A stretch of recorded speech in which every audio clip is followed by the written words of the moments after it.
ఆ ఎగురుకుంటూ వస్తుంటే శుభ్రంగా నెట్ కనపడతా ఉండిద్ది దానికి. అవునండి. అందుకని టంగుస్ ఏ దారంతో ఉంటుంది? టంగుస్ తెలుసా? చేపలు పట్టేది. చేపలు పట్టే గాలానికి ఇప్పుడు కడతారు కదండి ఒకటి దారం లాంటిది, అది నీళ్ళ కలర్లో ఉంది. అది నీళ్ళల్లో వేసిన ఇప్పుడు ఎర్ర దారం వేసి చేపలు పడతాను పోయారు అనుకోండి, ఏమైంది? శుభ్రంగా ఎర్ర ఒక ఎర్ర దారానికి ఎలాడ పడతా ఉండిద్ది. అరే అదేదో ట్రాప్ రాని దానికి అర్థమైపోయింది. వీళ్ళు కూడా చెట్టుకి శుభ్రంగా ఎర్రటి వల్ల పచ్చటి వల్ల పసుపు వల్ల వేస్తే ఎవడో పిచ్చోడు అట్లా కనపడదట్టు వల్ల పెట్టాడు అని అనుకుంటారు. అవునా? అందుకేం చేస్తారంటే కనపడని టంగూస్ లాంటి దాంతో ఆ దారంతో వల తయారు చేసి పెడతారు. పక్షికి చెట్టే కనపడతా ఉంటుంది తప్ప చెట్టు ముందు ఉన్న వల కనపడదు.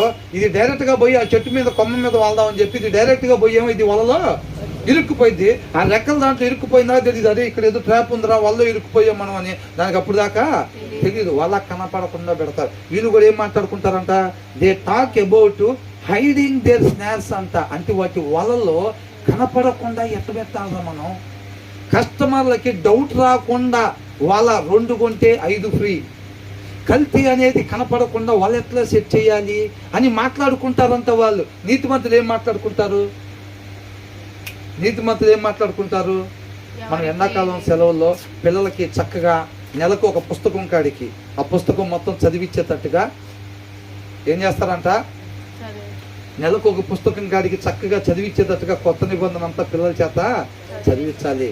లేకపోతే మనం కూడా ఇలా చదవాలి, చక్కగా నిదానంగా అర్థం చేసుకుంటే చక్కగా ఇలా నీతిమంతులు ఇట్లా మాట ఒకరినొకరితో ఇట్లాగా అయిపోయిన ప్రేయర్ అయిపోయిన తర్వాత ఇలా మాట్లాడుకుంటే అంట అదే వాళ్ళెట్టు పెట్టాలంటే మనం అసలు అది కనపడకూడదు.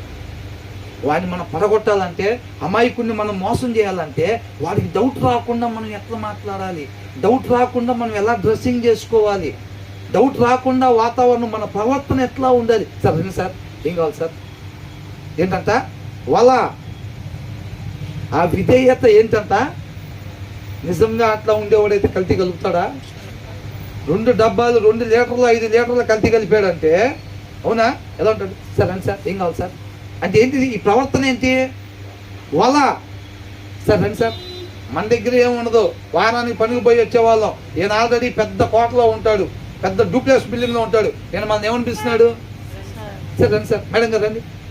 ఆయనకు ఆల్రెడీ లోపల తెలుసు వీళ్ళ అక్కడ గట్టిగా తెలియని ₹1,00,000 కూడా ఉండవు ఇల్లు మొత్తం అని. మనం చూసినప్పుడే అర్థమైపోయింది ఆయనకి. మనం వేసుకొచ్చిన షర్టు క్వాలిటీ, మనం వేసుకొచ్చే ప్యాంటు క్వాలిటీ, మనం వేసుకొచ్చే చెప్పులు మొత్తం విధి విధానాన్ని వాళ్ళకి చూడగానే అర్థమైపోయింది.